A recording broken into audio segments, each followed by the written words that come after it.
What is going on, ladies and gentlemen? It is your boy right here, man. MMA Reloaded. We are live and we are direct for another episode of MMA Reloaded Real Talk, the realest show on the net today. The show where we talk real, now live, cheating, steal. Today, folks, before when I spoke to this guy, it was on the mic. Now we talk real on Real Talk with Cage Steel boss Dominic Gibbs. Now, folks, for those who haven't seen the show with Dominic Gibbs as we did earlier on in April or leading up to Cage Steel 25 in April, go check that out. I urge you. It will be a great guide for you guys to get to know what will go down in this show.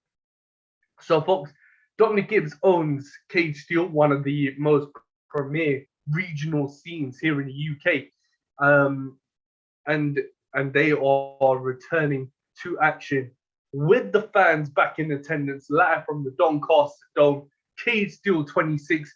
You can get those tickets at MMA Reloaded Instagram. Yeah, just click the link in the bio, and you can get your ticket to Cage Steel 26, bro. Yeah. Come on, man, help a brother out. I'm joking. It's a great show. It's going to be a great show, and the atmosphere is going to be crazy. If you got a VIP ticket, you're one lucky SOB. If you are in the crowd, it's going to be a great show, great atmosphere, great vibe. One of them and yours truly right here will be in attendance, folks. So I can do a meet and greet if you want. But yeah, man, I'm looking forward to sitting with Dominic Gibbs. I'm looking forward to seeing the guys out there in person. So folks, when we talk, as I've said before, about the regional scene, it's always something that interests me, because it's changing the perception of MMA fans.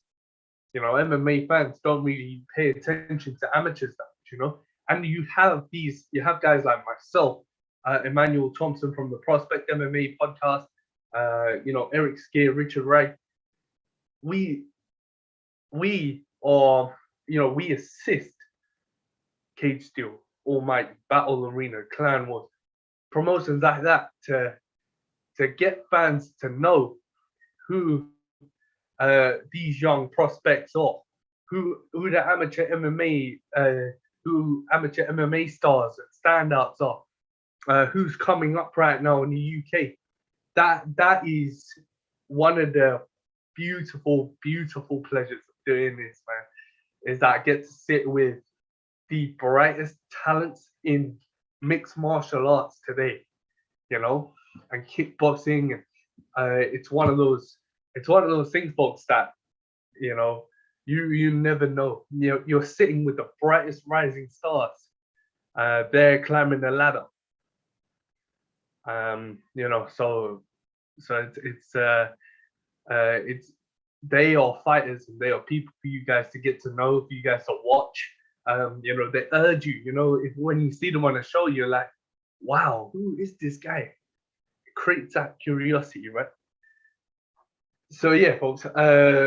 This Saturday night is you better check your calendars off as busy, because UFC Vegas 32 is live and direct, and TJ Dillashaw will take on Corey Sandhagen.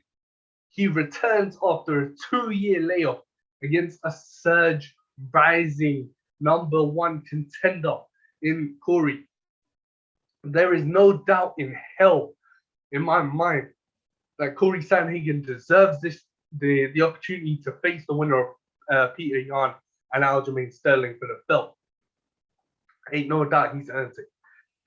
There is, of course, that obstacle where TJ Dillashaw needs to come back, right his wrongs, right his reputation with the fans and with the UFC, and of course get back to where he was before he got suspended for EPL usage, which is where he lost to Henry Cejudo, where he tried to go for the flyweight championship. And I guess that's where the EPOs came in. He knew he wasn't healthy. He knew he looked like shit for it, and he still went along and took the drug anyway.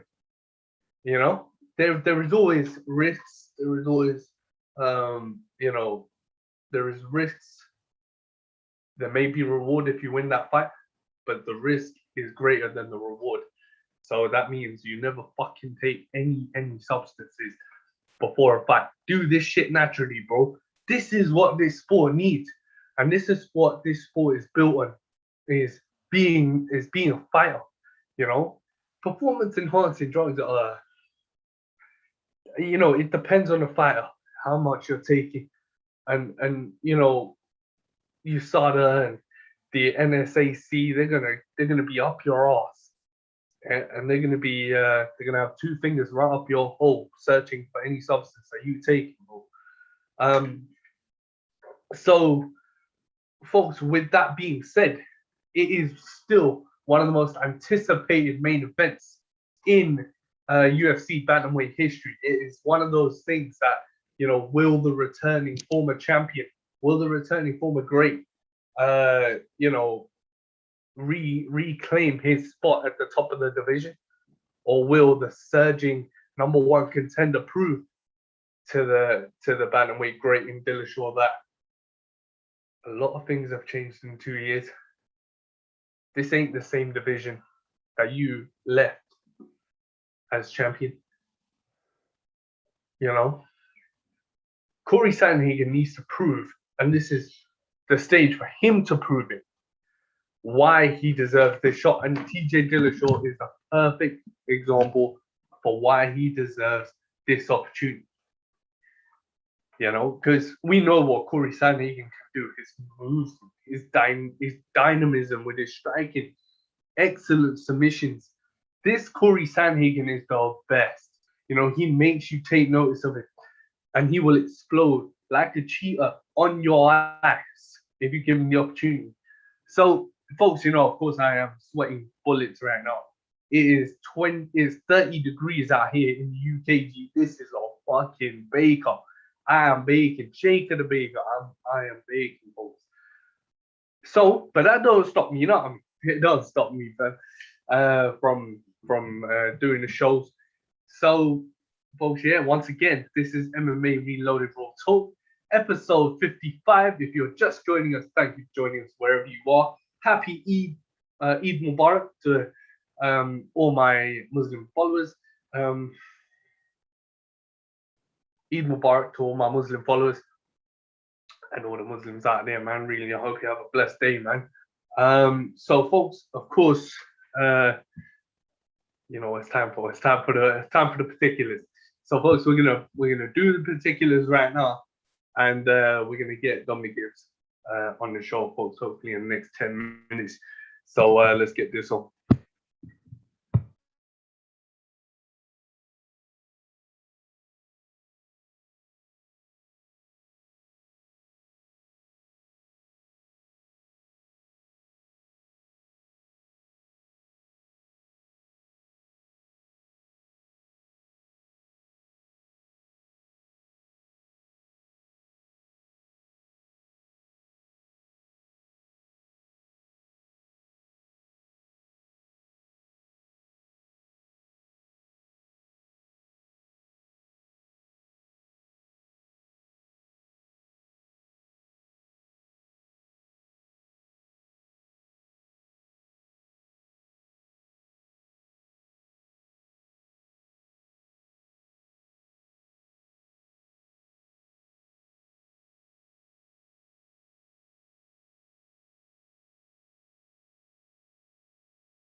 Folks. Also, folks, Bellator 263, and that card is heating the fuck up, bro. That card is literally stacked to high heaven. Yeah. The Bellator Featherweight Championship is going to be on the line when champion Pitbull Patricio Freire takes on AJ McKee, the phenomenal AJ McKee. AJ McKee 17-0, 17 wins at Bellator, just Bellator. Yeah, second generation son of Antonio McKee. With Patricio, he is the #1 ranked pound for pound fighter under the Bellator marquee, possibly one of the best pound for pound featherweights alive today. So when we look at this matchup, you have a fresh face for Patricio to face. You know, you have a fresh face for him to defend his title against, test himself against. He's had a lot of rematches, a lot of trilogies. Now it's something new, something where he can really sink his teeth into this, you know, and show that he is still hungry. Show that no young fighter is going to come out and take his belt. For AJ McKee, it's a chance to just put like a star on top of his fucking tree, yeah, and say to himself and just prove what we already know, how good and how phenomenal he actually is. There is no, you know, with AJ McKee, there is no error. He doesn't make any error. He's textbook beautiful to watch in the cage. Reminds me of a combination between John Jones and Israel Adesanya. John Jones because of the technique, because of the way he throws strikes, you know, because of the way he throws strikes, because of the way he wrestles and utilizes wrestling. It is just a beautiful thing to watch with AJ McKee. So, folks, with UFC now, you know, there's a lot of shit going on in the lightweight division with Islam Makhachev. This guy, bro, I can't post it on Instagram enough. Yeah, well, I can, yeah, until people get tired of it, you know what I'm saying? But with Islam Makhachev, there is always this thing that really pisses me off. Like, he's trying to, you know, fix himself up matches, fights by just talking down to the best of the best in RDA and Michael Chandler, Dan Hooker, Benil Dariush. He's talked that, you know, those names, and Tony Ferguson as well, those names are synonymous at 155 pounds. And Islam Makhachev, if you look at his record and resume, he hasn't faced as high level competition as those guys have. All right, Pablo Dos Anjos, Tony Ferguson, former lightweight champions. You know, you got Benil Dariush just beat Tony. He's on a roll, surging. He's beaten the best. Michael Chandler, 3-time Bellator lightweight champion. He's beaten some of the best. Dan Hooker, you can't knock Dan Hooker. Look at his last 4 fights. Chandler, Poirier, Felder, Iaquinta. Those are what you call fights, bro. Yeah, folks, we're just gonna stop the video for 2 seconds here. Don't go anywhere, please. We're gonna do the particulars once again, folks. Technical difficulties, you know what I'm saying? So just tune in, folks, and when we come back, Cage Steel, Dominic Gibbs, the Cage Steel boss, will be on the air. So let's get this underway.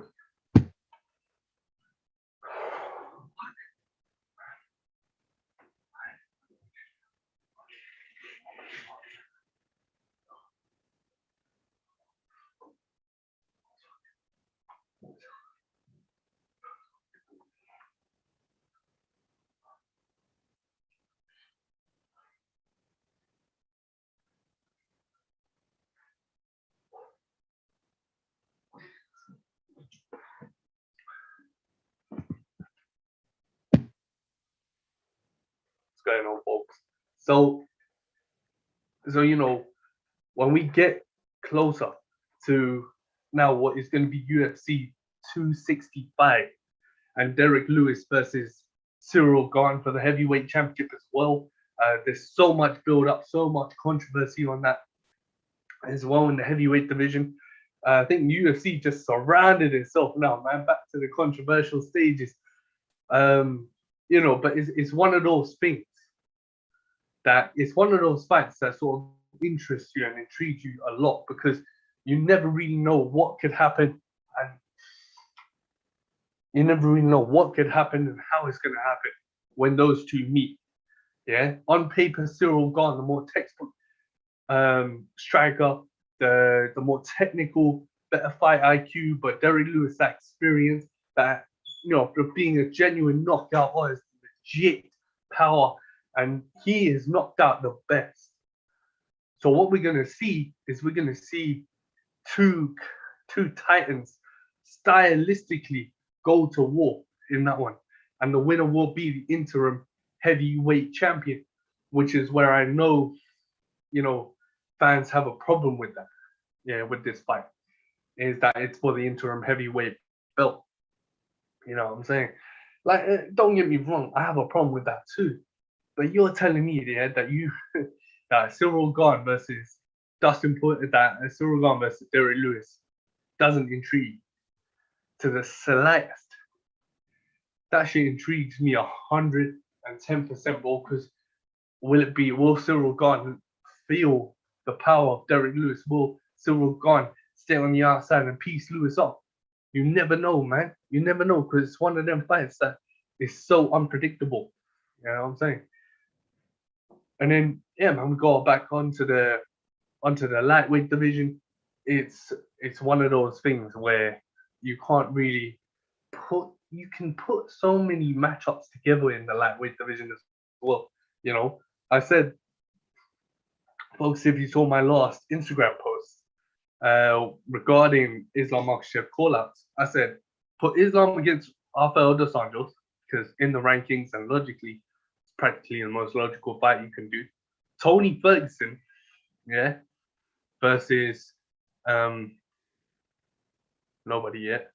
I can't even think of a matchup for Tony. That's so bad, yo.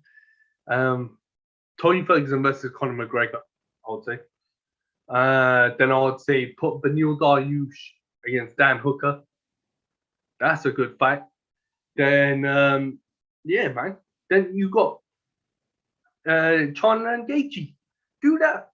Yeah? That is your top 6 right there, sorted out by yours truly, MMA Reloaded. Bro, I don't play these games out here, man. So folks, it is, of course, a fun time to be a mixed martial arts fan, a combat sports fan. Karate combat as well is taking off. It's taking over, in my opinion. It takes over my schedule, man, every year, every time it comes in. Season 3 is turning out to be one of the most star-studded, exciting seasons in karate combat history, where you got the stars are coming out. It makes you want to do research on the karate combat fighters and martial artists that compete. It's because those guys are so entertaining. You have young phenoms and sensations. You have some of the most dynamic fighters, some of the most respectable fighters out there, man, entering the pit at karate combat. So it's one of these things where it just draws you into what, if you're a martial arts fan, a pure martial arts fan, yeah, not just MMA, but martial arts, yeah, karate combat is where you go to, man. Bas Rutten, George St. Pierre, Lyoto Machida, they've all gone there.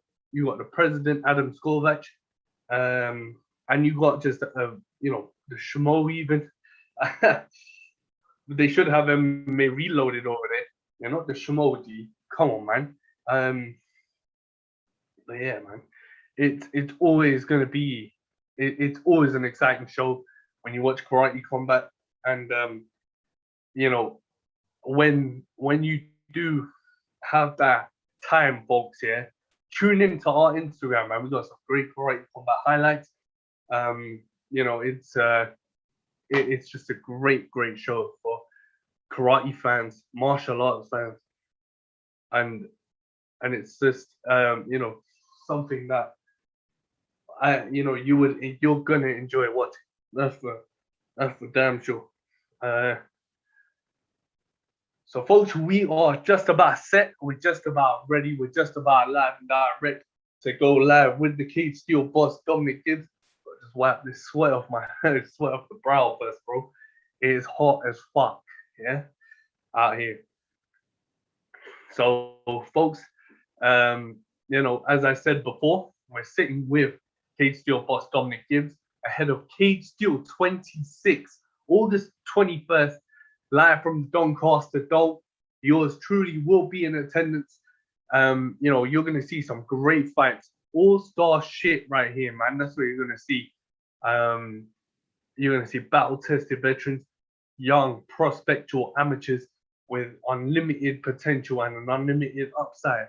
You're gonna see intensity, hunger, thrills and spills, and it's a great atmosphere to be on the show, to get on the show, to be in attendance.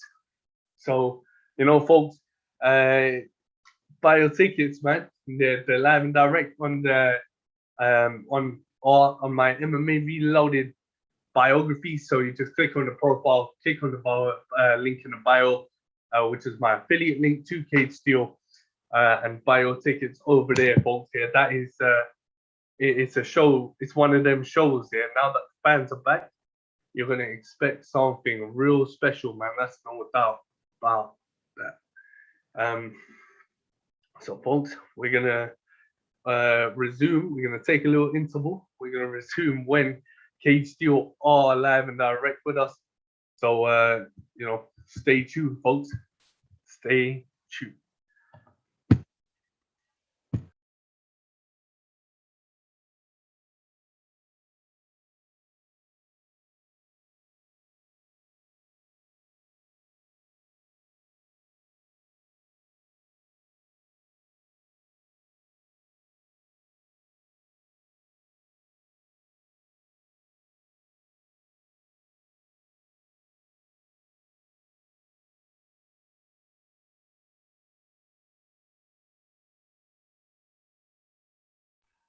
So, folks, we're just about live and direct. Let's go.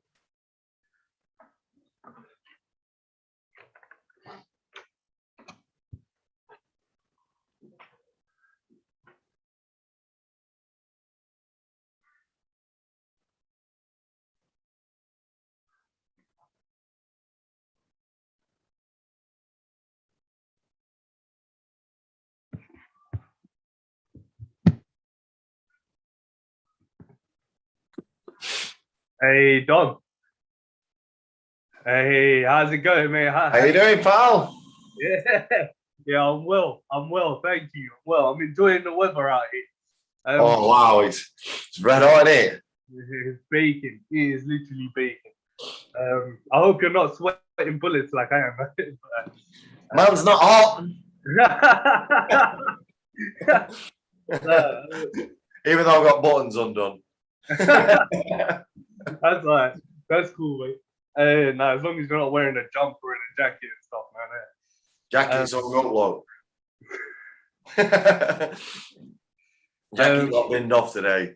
No, but you gotta stay suited and booted though, right? If you're the Cage Steel boss, man. That's it, mate. Yeah. Dom, thank you so much, mate, for taking time out. I know you're busy as hell, but I want to say thank you for taking time out, joining me once again, man, for another episode of Real Talk. Last time we spoke was about March, right? And you were getting ready for Cage Steel 25. Out there in the prime of lockdown and COVID and going through the whole ringer and the whole shebang. But now as it can you hear me? Yes, yeah, that's better. So now heading into August the 21st, I know it's probably still frustrating because the frustrations never end. But how have preparations been going for Cage Steel 26? Well, they've been incredible, to be fair. We've had, a massive influx of fighters. Everyone, ridiculous numbers wanting to fight on the show. ridiculous interest in kind of tickets. Sponsorship like VIP area was sold out months ago. Tickets for the actual show are just flying out, and it's definitely gonna sell out in the next, few days, I would think. But now we're being told by the Dome that there's possible restrictions. And right at this moment in time, they don't know what the restrictions are. And that's what I So, could have. Yeah. It's like you kind of can't prepare fully because you don't know what they're going to say or what they're going to do, and you're kind of going through things in your mind of, well, what if it's this? I'm going to do this. If it's this, I'll do this. And it's been such a, you're on YouTube, so I won't swear, but it's been no. Please go ahead. Been a shit show.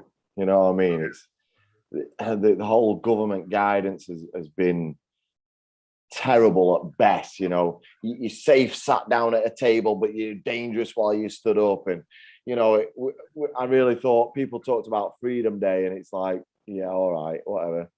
Freedom Day, and then that night he announces that we're going to have COVID passports. That don't sound like freedom to me, you know what I mean? So, what kind of bollocks is COVID passports, man? that is not a Western civilization, a libertarian free state, you know what I mean? Regardless of whether you agree with the vaccine, don't agree with the vaccine, if you agree with vaccine passports, yeah, you're crazy, because you're just asking for, in the 1930s when the Germans were asking to see your papers, you're literally saying, let's do that.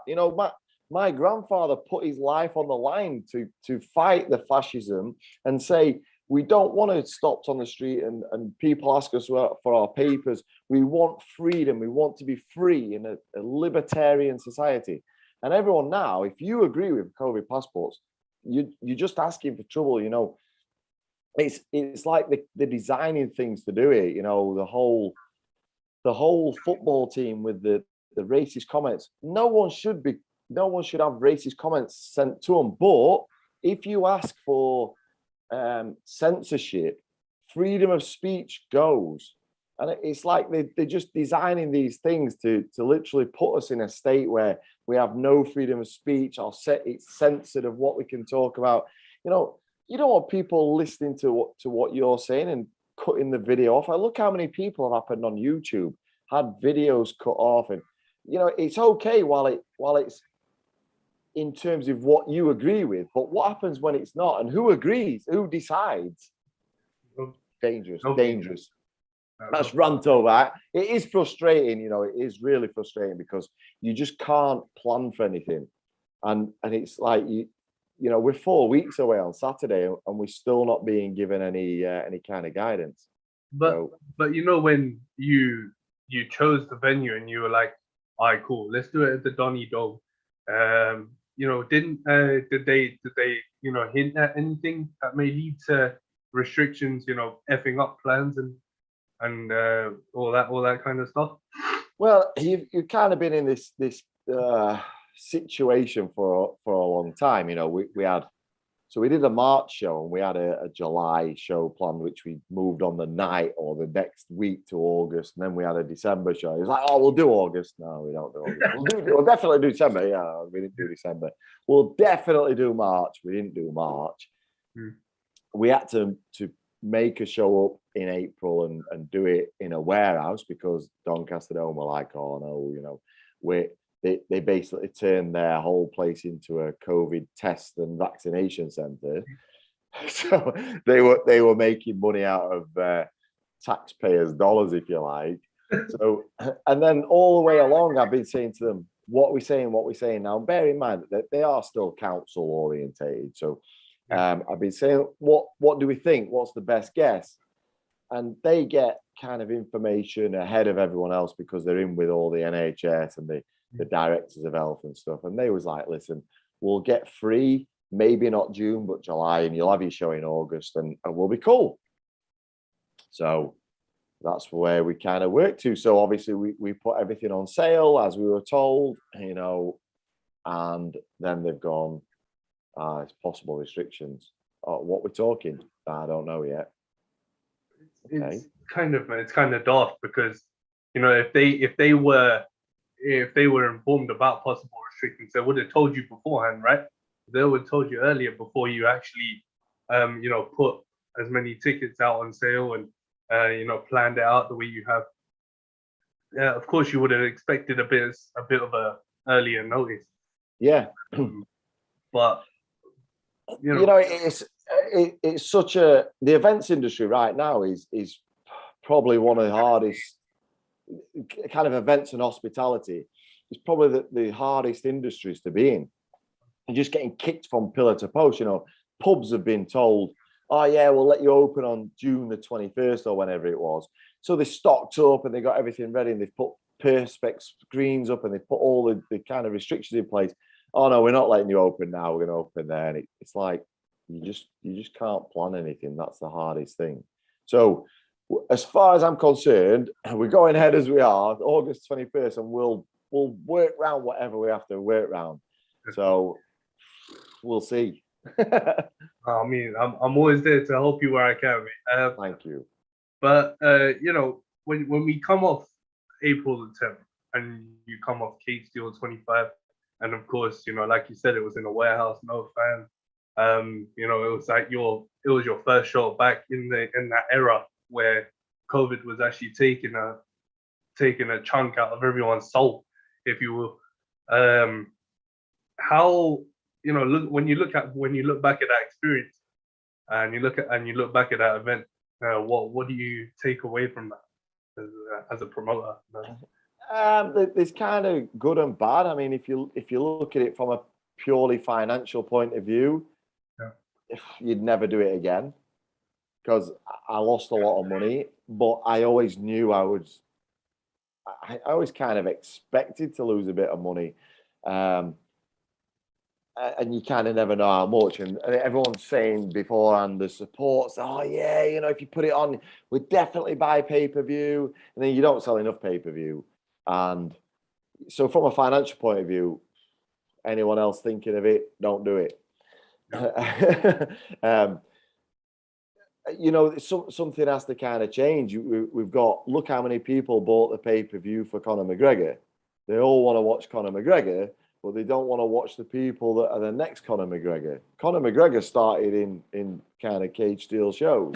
Yeah. So if the sport's going to kind of progress, and we have to kind of have that support through. So financially, yeah, it wasn't the best, but I always kind of knew I'd lose a bit, and I kind of thought, well, we weren't doing it for us. I didn't do it for me. I didn't do it for the company.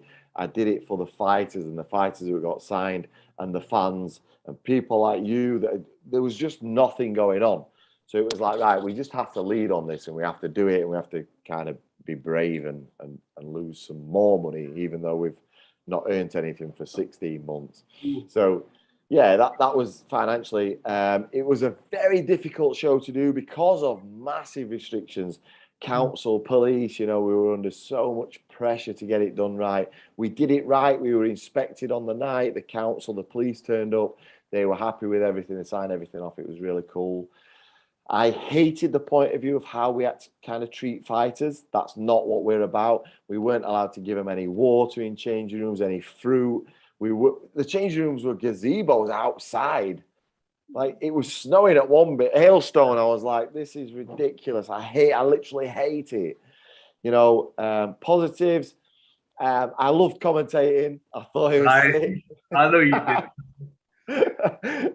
It was kind of cool, and I was like, oh my God, I enjoyed that probably too much, because what happens now, like I'd like to commentate again, but I can't really when you're in a live crowd. So they were positives. The fighters were great. The fans that did buy were amazing. You guys, every journalist supported it so well. It was fantastic. People came and did work for free.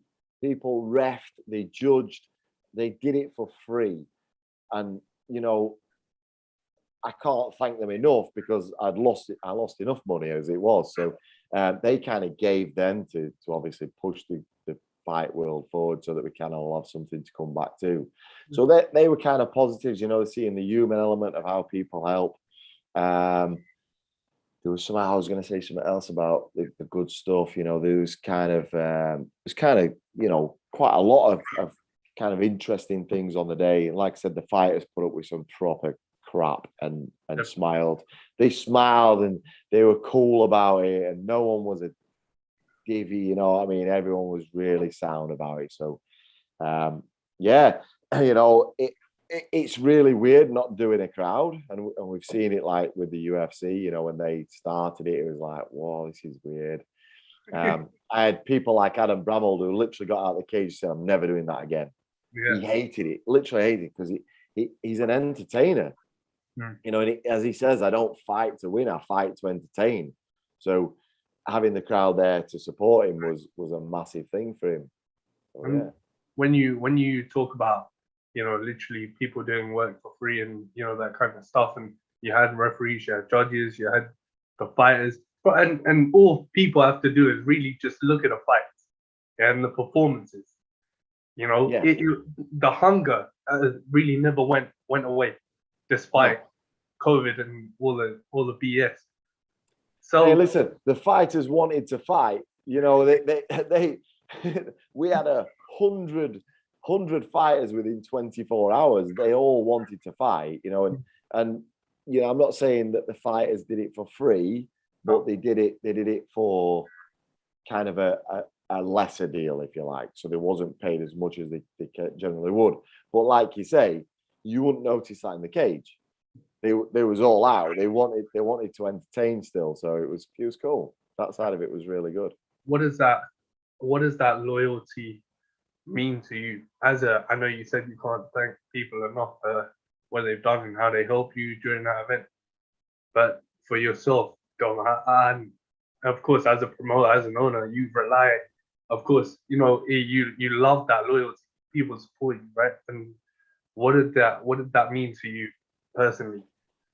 Yeah, I mean, I'm a people person, so I always think that, you know, if someone's kind of loyal to you, you should show that loyalty back. And those people that were loyal, you know, that'll come back to them at some point. Somewhere along the line, I'll make it up to them. You know, and like I said, even though the event wasn't kind of financially viable for me, I still don't, you know, I still appreciate what people did. And at some point, I'll make sure that that comes back to them somehow or another.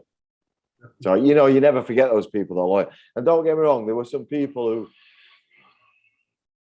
you know, they weren't as loyal. They was about themselves. So you always remember those as well. No, definitely you do. And when they come back to ask you for a favor, yeah, you're like, all right, cool. Let me remember, yeah, if you screwed me over in the past. Okay. But yeah, man, I mean, it's always a big thing as you know, building that rapport. And what you did, and what I actually just admired so much about what you did with that event was you went live, Instagram lives. You know, because fighters, they want, you know, and I guess every employee, right, whether you're in a proper day job or in combat sports, is you want to feel that people give a shit, right? Yeah. And you did exactly that. You went live because you couldn't go to gyms. You know, now if people look at you and you look at your Instagram, you're going to gyms to see fight. But you did Instagram lives. Yeah. Yeah. That, you know, we had to kind of make it up. And some of the things were like, do you know what? We can carry those things forward to kind of now. And some of the things were taken from like you guys of how you do it, because you don't go out to gyms. That's something that we love doing, you know, and it's kind of cool to go and watch the guys, see where they're progressing, see what you're kind of getting on your show. It's exciting. It's fun. Like when we're traveling up and down the country, a lot of times we get our graphic designers, retired dad, to drive us, you know, and we're in the car and there's a few of us and we take the out of each other, and the bants is kind of crazy, and we're stopping off, at service stations on the way back, and it's just bants. Anyone's in a queue, we're leg kicking each other, and mate, it's a sick journey. So we love that side of it, but we couldn't do that, so we had to kind of look at like you guys and say, well, how do you do it, and do that thing, and we'll do some of those again this show, even though we want to do some of the gym stuff, and we'll just combine it, and we've got a few things that I want to do that will kind of give back to those people that supported us at last show. We kind of did a bit, we've given a little bit where we've said, look, if you paid for the last show, so I weren't quite happy with the content that was put out, the kind of live stuff. That's not what we're about. We literally, my team grafted for 3-4 weeks beforehand. This last week before the show, not one person left the office before kind of midnight. All week they grafted to get images over to the company, and they messed it up. They didn't do what they should have done, and on the night it was frustrating. It was really frustrating that people didn't get kind of, I say, what they've paid for. I did see people saying, listen, it was a tenner, what are you moaning about? But it's still their hard-earned cash, and I appreciate people's hard-earned cash. It doesn't come easy. You shouldn't give away easy, and when you do give it away, you should be given the service that you asked for. So I wasn't happy. We've done a little thing where we've said, look, if you paid a tenner, get a tenner off tickets. Get a tenner, come and watch it live, and get your money back, basically. And we've done that. We've run that thing. Quite a few people taking that up. I have got something else that I will do very soon, which is that giving back. I'm all about giving back. I believe that as a community, we can grow massive. And I think that, I love the Cage Steel fans. They're absolutely incredible. Whether it's online, they like and share our stuff. They're always kind of promoting us, helping us. They come to, the majority that come to the shows. They're so amazing at the shows. They support in the right way. The atmosphere is incredible. And if those that can't come to the shows, they're online with us, and they're absolutely incredible. I love the Cage Steel fans. So I want to give back. And the thing is, Dominic, is the reason why they respect you like that is because of who you guys are, right? It's not fans, real fans respect the fighters as well. They respect the action, but they respect the actual, face behind it all. You know what I'm saying? Yeah. Listen, we, like I said, our fans are everything to us, because nothing it's okay. You ain't got the fighters, you ain't got a fight show, but if you ain't got the fans, no one's ever going to make any money. No one's ever going to pay for these fights. So it's literally about the people that support. So I always want to listen to the fans, and we've done loads of different things where it's come from the fans, and they've said, oh, what about this? And we've changed it. We've done it because it's been suggested by the people that are the most important. I'm not the most important person in this company, not by a long stretch. I have an amazing team behind me. Our matchmaker's incredible. The fighters are superb. The journalists like yourself that come on, I call you journalists. I know some people don't like that, but that's cool. The journalists that support us, but the real fans, they are the most important part of this whole company. So you can't ignore it. If you ignore those fans, then you're on the slippery slope. And any fan that thinks that we should do something better, talk to us. Sometimes they say things that just aren't possible, but sometimes they come up with some little gems, and you think, you know what, I like that. Let's do it. You can't please all of the people all of the time. You try and please most of the people most of the time, and that's what we want to do. Yes, that's where the beauty of social media actually comes into. And that's why, being active on Facebook and Instagram, it has negatives, but it has also those positives where you could really take away from.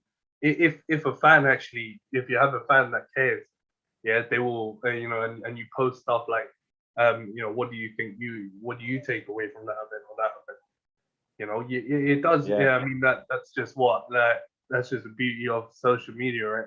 And yeah, absolutely. People, like we started talking about the kind of racy stuff, and social media had kind of a bit of a battering over things, but you know what? It allows you to connect with people, and that's the kind of biggest thing. And don't get me wrong, everyone's an expert. You know, we have people say so and so should fight so and so, and it's like I've already asked that.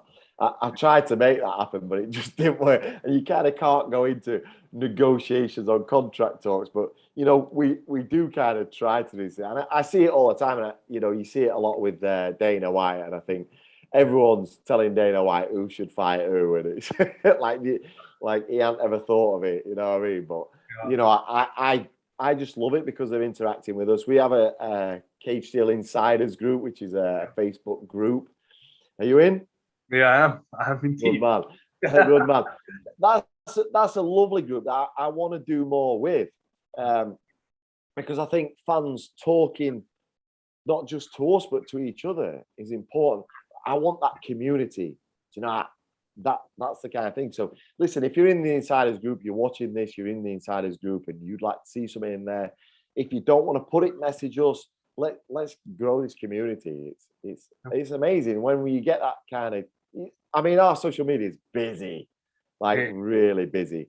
The team do an amazing job just keeping it all locked down. And at some point, you know, I have to put my hands up and say, I don't have full control over that. There's people who say to me, "Did you see this?" I kind of comment. I'm like, I didn't.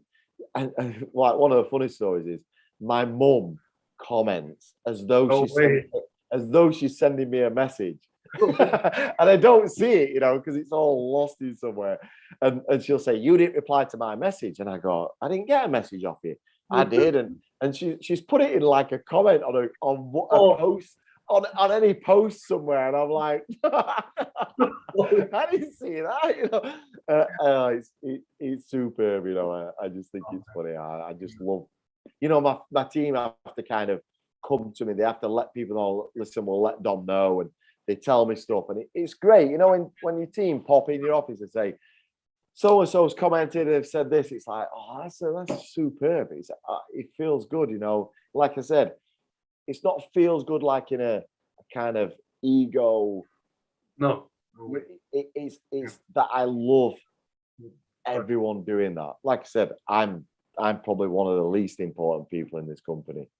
I mean, yeah, I mean, those types of things, and knowing that you are changing perceptions and creating relationships and rapport is, you know, it's something that really touches the heart, professionally and personally, right? And one of the things that I wanted to actually talk about that has really changed perceptions with Cage Steel and regional UK shows are the amateurs. Yeah. You know, I'm like, I was going to ask you this separately, but then it just came to my light bulb now. You know, when I talk about amateurs, you know, people never really took notice like 3-4 years ago. You know, they never really took as much as they do now. You know, and it's because of you guys.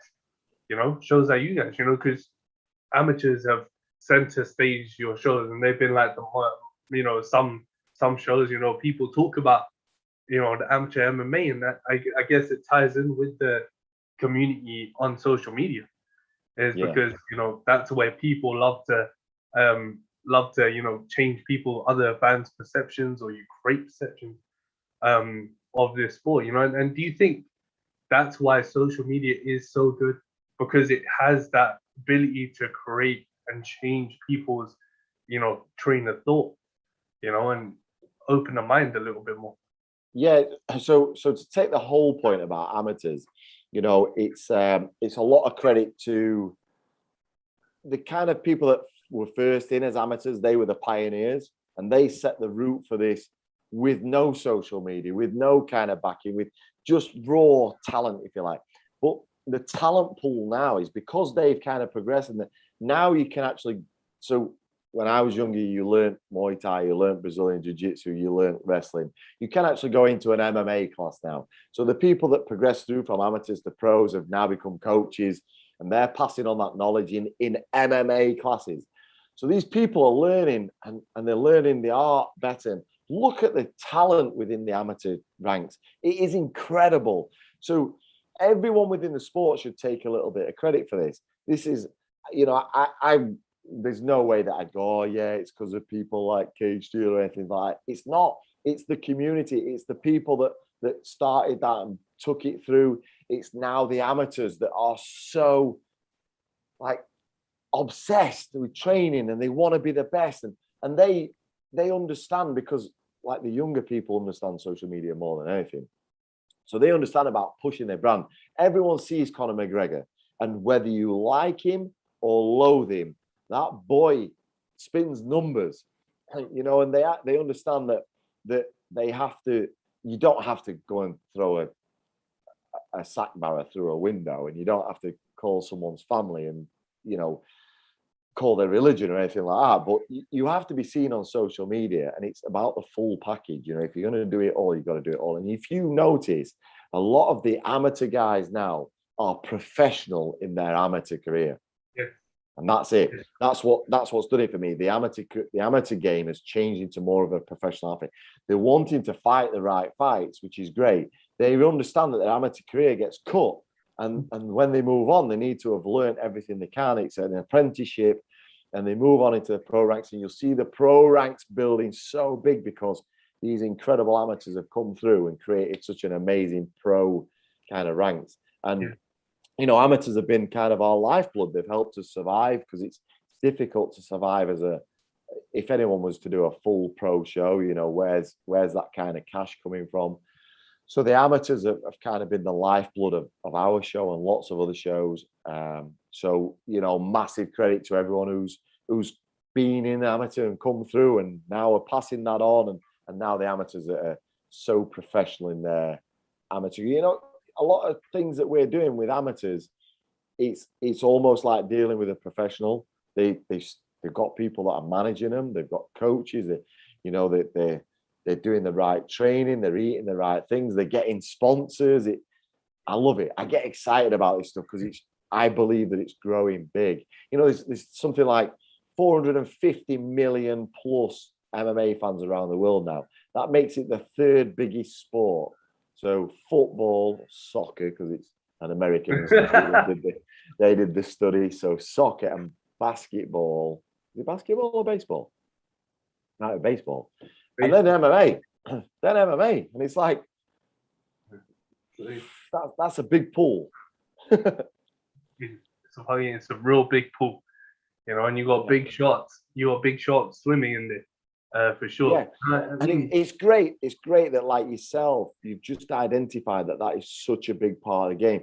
Too many people are dismissive. There are some shows that only do amateur fighters, and people call them an amateur show. They're not amateur shows. They're professional shows. They've just got amateur fighters on. I know some of the shows that do amateur only, and they're great shows. They're great shows, and they should never be classed as an amateur show. It's like, they're a professional show. They just do amateur fights or amateur rules, because the fighters are definitely not amateurs. No. So great point. It's great that you've kind of seen that progression.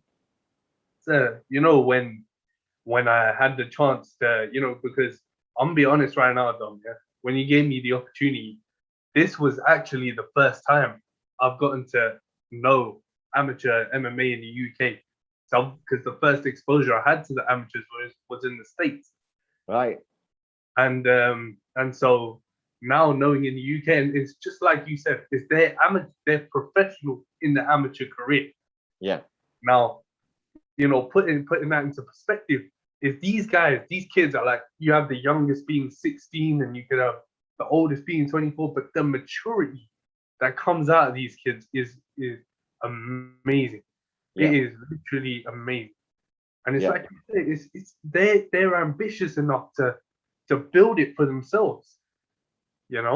Get sponsors, managers, and you're fighting like a professional. Yeah. And it's what I love about this, is that when you put this on social media, people are seeing it. Oh shit, this guy fought for Cage Steel. Yeah, he's only an amateur though. What does that mean? It creates your curiosity.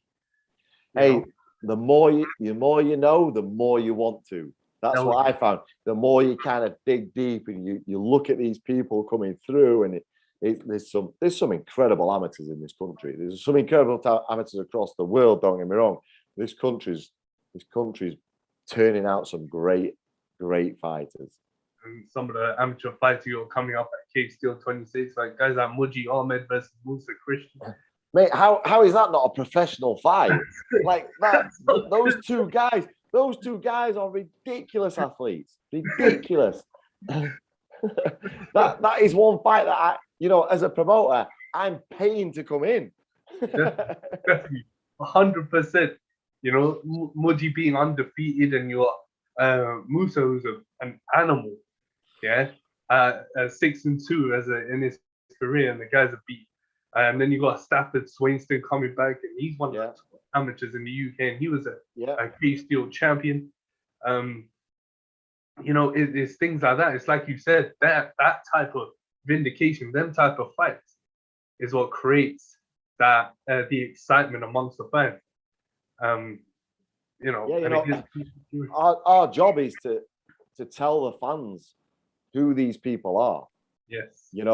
And if we can do that, the best we can do that, so that people understand who they are, then people will come to watch them fight, or tune in to watch them fight. Because if you just see two names, Muji versus Musa, doesn't mean anything. But if I tell you who they are and show you their fights and show you how amazing these two guys are, and what an incredible matchup. I mean, we've tried to get this matchup a few times. It's happening now, and I'm buzzing for it.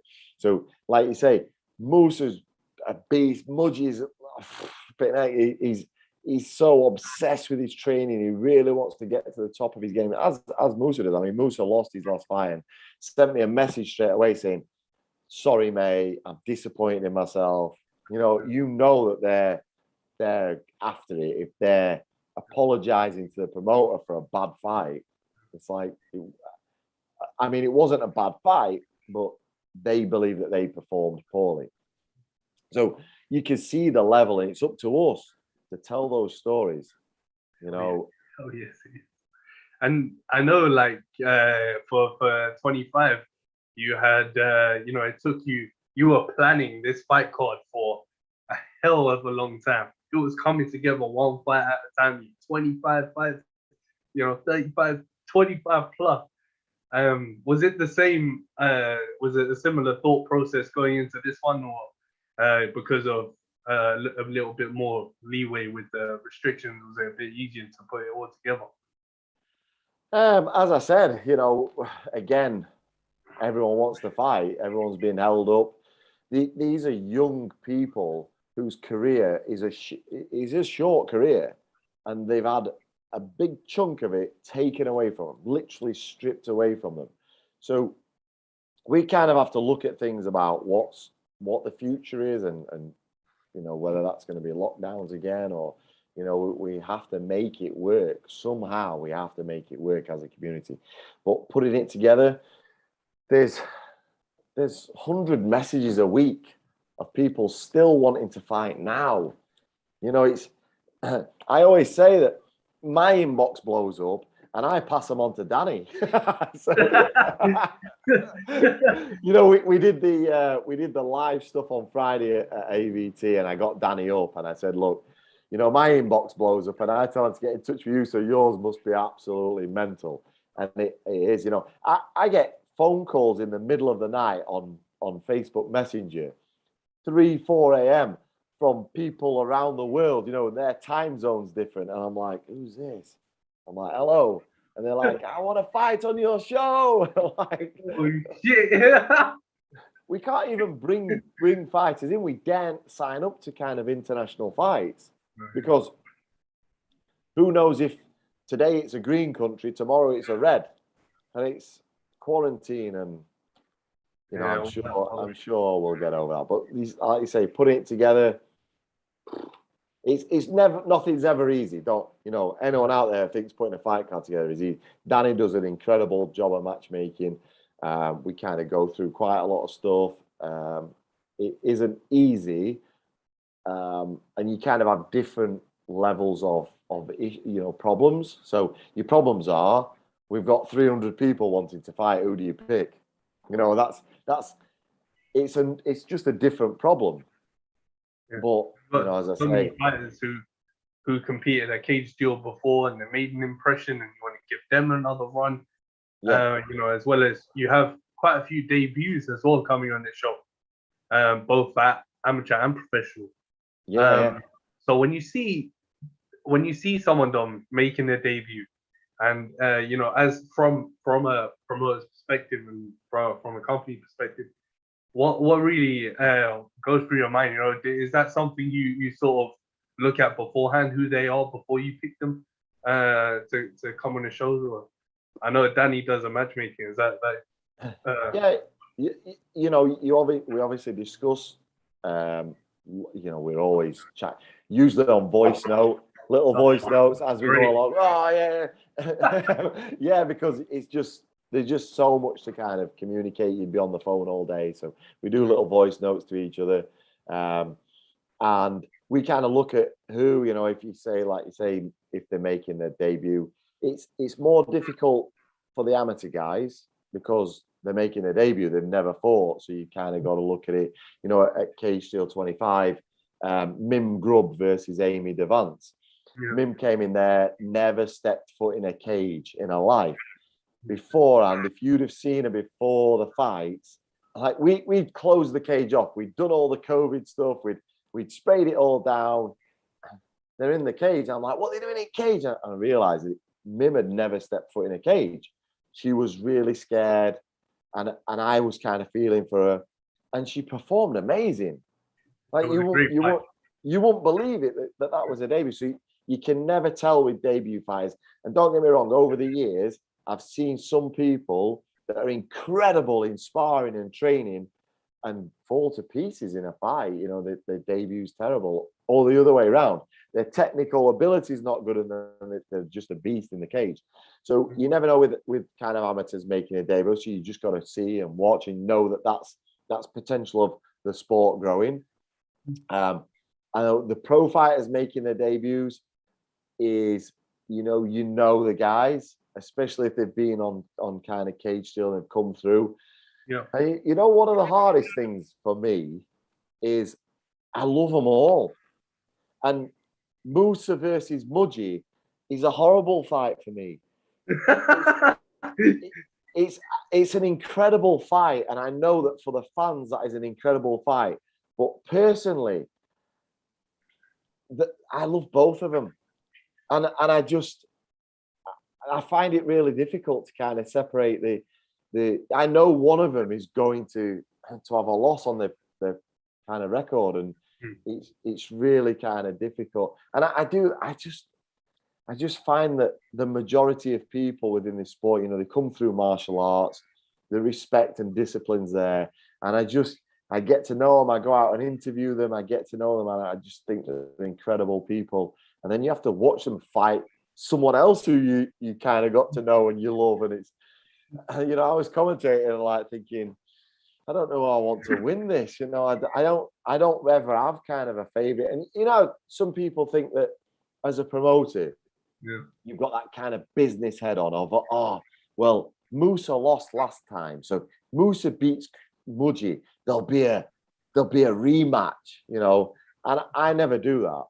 I always say, que sera, sera. Whatever will be, will be. What's meant to happen will happen. And you know, if it's up to us to kind of go to this guy because he's lost twice, or go to this guy because it's his first loss, then so be it. That's up to us then as a company to kind of show that we actually do care about these people, not fighters, but care about people. And I think when you show that you care about people, then that's the biggest part of it. So yeah, I never have kind of a plan. I never have oh, well, I hope he beats him because of this. Nah, I don't care. You know, someone once said to us, there was a big ticket seller, a big local Doncaster ticket seller, and we brought a guy in from down south. Yeah. And this guy said to me, what are you going to do when your big ticket seller loses? I said, there'll always be another. Definitely. I don't look at this guy and think I want him to win because he sells me tickets. If you're the better fighter, then we've got to come down and build you. We've got to make you sell. So, you know, I truly believe it's about people, and I don't kind of pre-plan of who I want to win because of money. Definitely not money. Definitely not money. You know, if you kind of ruled by that, then you'll make mistakes because you'll put people with people that you think's right for making that money, and people will see through that. Fans will always see through that. Fans are smart. Fans are smart. That's greed, and it's just plain daft, if you ask me. Yeah. But yeah, I mean, you know, it's just, I mean, like you said, though, man, when you go to these gyms, and I know you've been to AVT Leeds, and you've been to Conan Murray's gym as well. Yeah. You know, when you go to, these gyms, you know, you go to interview these fighters, and you go to a C and check them out, and you know, just say hello. How is that experience for you? You know, because obviously different gyms, different atmospheres, different vibes. You can go in the middle of a class and see what's up. How are those experiences for you? Do you know what? It's one of the best experiences. I absolutely love it. Like I said, we always make sure it's fun. I believe that fun should be one of the biggest things within the company. We try to. We have a professional side, you know. We obviously have to do a professional side, but we like to show people that we're having fun. And you know, I've Snapchatted this morning Alex over in my office with "I want to break free" music on, and you know, stuff like that. So he didn't know I was filming him. So you know, we try to have fun. So when we go there, we have fun going there. We have fun when we're there. And do you know, most of the time you walk in these places, and I've got massive respect for these people. I've run gyms. It's difficult. It's so difficult. I've got massive respect for the people whose gym it is, for the people that are in there, that are working there, everything to do with it. But the respect that comes back is crazy. They're like, oh, yeah, Cage Stealer here, you know, and that makes you feel good that people actually want to be part of what you're doing. And that's the big thing for me. It is a great experience. I love going to the gyms. It's one of the things that I've missed loads. Don't get me wrong. I have been to gyms that are not open. Listen, I've been down. I've still talked to fighters. You know what I mean? It's someone's training, and that's you won't see that on our social media. Do you know what I mean? But anyone who got away with anything in this shit show, well done. Yeah, definitely. Especially going into a closed gym. Oh, listen, it was planned, you know what I mean? It was all planned, but yeah, it was like we won't do any socials, we won't push anything out. So listen, I've still been busy. No, you definitely have.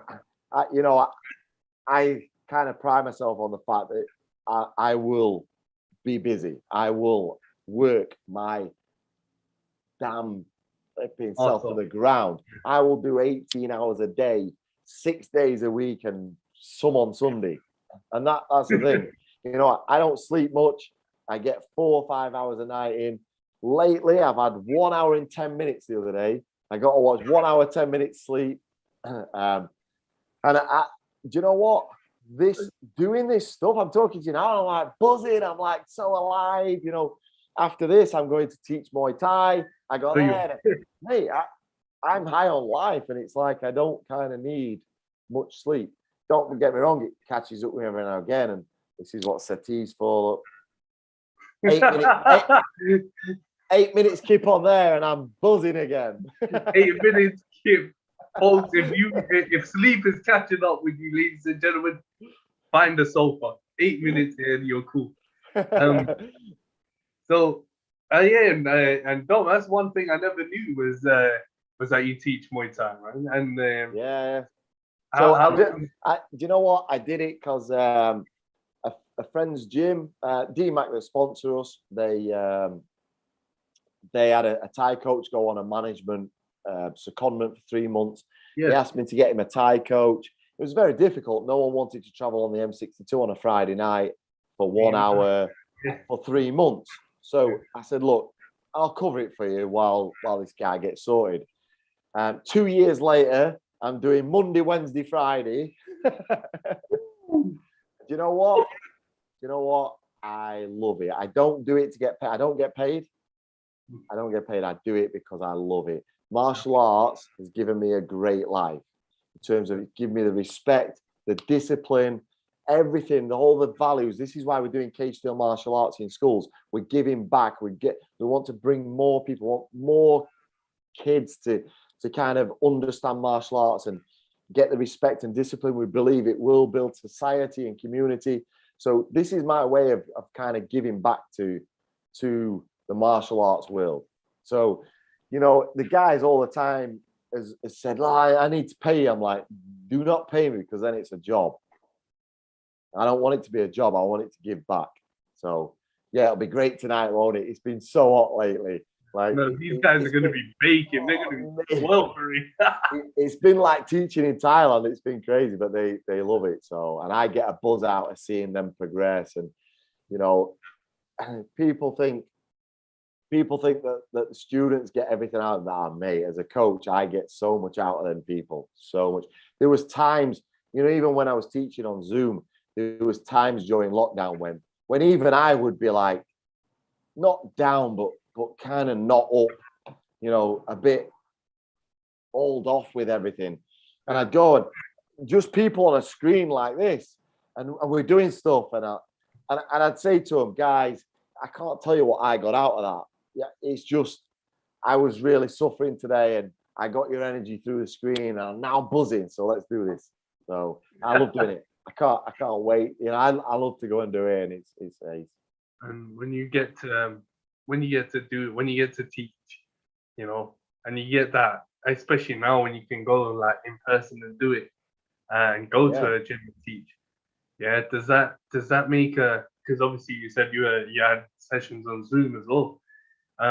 Yeah. So when you do go to gyms and teach it in comparison to Zoom, the vibe and that just atmosphere is totally different.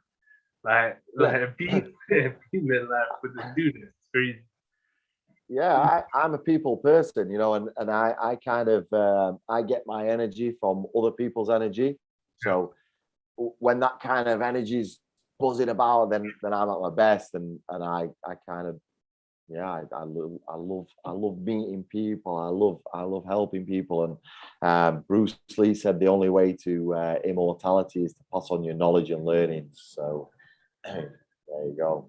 And you're installing the passion of martial arts into you know, I assume you teach young people too, right? Yeah, we took. Yeah, I mean, on my birthday, I was my 50th birthday.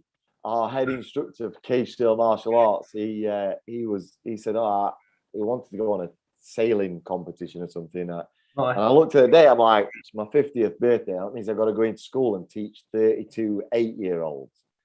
And I was like, yeah, let's do it. And you know what, right? I did that. It was a Friday. I did that in the afternoon. I went and taught Muay Thai at night. And people are like, oh, what did you do for your birthday? I'm like, well, I was at work. They're like, you're at work? I'm like, I went to a school. I taught 32 8-year-olds. And then I went to Thai at night. And I taught from 15 to 50, 52, I think. And you know what? I had an amazing birthday. And people think I'm crazy, but I loved it. I absolutely loved it. You know, and that's kind of who I am. You know, that spending your 50th birthday doing that wouldn't have been me if I didn't do that. So I had an amazing birthday. I loved it, and the people, you know, my team were fantastic. We had to kind of postpone everything because we were too busy. And on the Monday, we had cheese and crackers in the afternoon. We had birthday cake. They bought me a sick cup. So they bought me a sick cup. They bought you a cup. Wow. Jeez. And they bought me a t-shirt. They bought me a t-shirt with this design on that said the boss. So yeah. So mate, it was. I loved my birthday. It went over about 4 days. I felt like royalty. Oh man, that shit should be televised, man. Where the hell are you? Oh man, Dom, you know what, man? That is But that's absolutely fucking brilliant, you know, to know that, you know, you took the joy and the pride on your birthday. So the funny story is that I got in front of these kids. I told one kid, he was clearing some boxing away, and it's my birthday today, but don't tell anyone, knowing that he'd tell the whole class. Whole class coming. They're like, "Oh, it's your birthday! It's your birthday!" And I'm like, "How do you know? You're not supposed to know, you know." And I played along. And they said, "You have to do a press up for every year that you're born." I said, "Okay, how old do you think I am?" And they all shouted, 29. I'll do you 29 press ups. I did them 42 because I felt, you know, I was like, I can't cheat too much. So yeah, the head instructor went back the next week and they were all telling him, "Well, Mr. Gibbs' birthday last week." And he said, "Yeah, how old is he?" They said 29. I'm like, good 29. good kids. Those kids have been taught well. You know, I love that. I love that. You have no idea how much that actually fills me with joy. It's because you know what? That's what martial arts is, yeah. And that's exactly what just life's all about. Is as an older, yeah. It's so good to just try and give it back as much as you can to the younger generation because of all these you know, bullying and abuse, and you have racism, you have people getting treated, you know, even kids being bullied at schools and all these things. To be able to go and teach in front of them, and you know, sort of reciprocate, and them reciprocating back to you, and showing you the love that you know, because you're teaching them. That kids have got it tough nowadays. You know, people like my age group go, "Oh, you know, we had to walk to school," and it's like, oh wow, yeah, we had to walk to school, but we didn't get bullied on social media because we had the wrong trainers on. Do you know what I mean? It's like, well, you know, I was a kid that my dad was in the forces, but when he left the forces and my mum and dad split up, we literally, my mum had 5 kids, one parent family. We had nothing. You know, we had to go to the YPO, as it's called, Yorkshire Purchasing Organisation, and get free clothes, free school uniform, free school dinners. And I never got bullied for that, you know, whereas on social media today, you'd have probably been bullied for not having Farah trousers as they were. You know, all the cool kids had Farah trousers and I had YPO freebies, you know, but kids have got it tough, and people my age think they had it tough, but no way. It's really tough now, you know. Yeah, I can attest to that. Yeah, I've been bullied at school. Yeah, and now my heart goes out to anyone. And you know what? The best thing you can do is make a success of yourself and show those bullies it ain't beat you. Yeah. And you know, that's a message to any kid out there who's going through that right now. Is when you grow up, yeah. And my thought process now with that, Dom, is as kids get older, their mindset is going to change, and it's up to, you know, and they're going to be confident. And when it's time to, you know, if they meet that bully again from school, yeah, you're going to be like, yeah, try it now. You know, success is the best revenge. Success is the best revenge, man. They're going to be begging you for a job. Yeah. Yeah, they'll talk about how they knew you. You know, oh yeah, I used to know him. Yeah, he used to bully me. Listen, any kid who's going through that, you know, it's a proper serious note. Anyone who's watching it, you know, children are going through it, seek help, get sorted with that. It's such a bad thing. You know, we're always here to kind of help with anything if there is any. You know, we do a lot of work for the community now. We're working in schools. We're working for.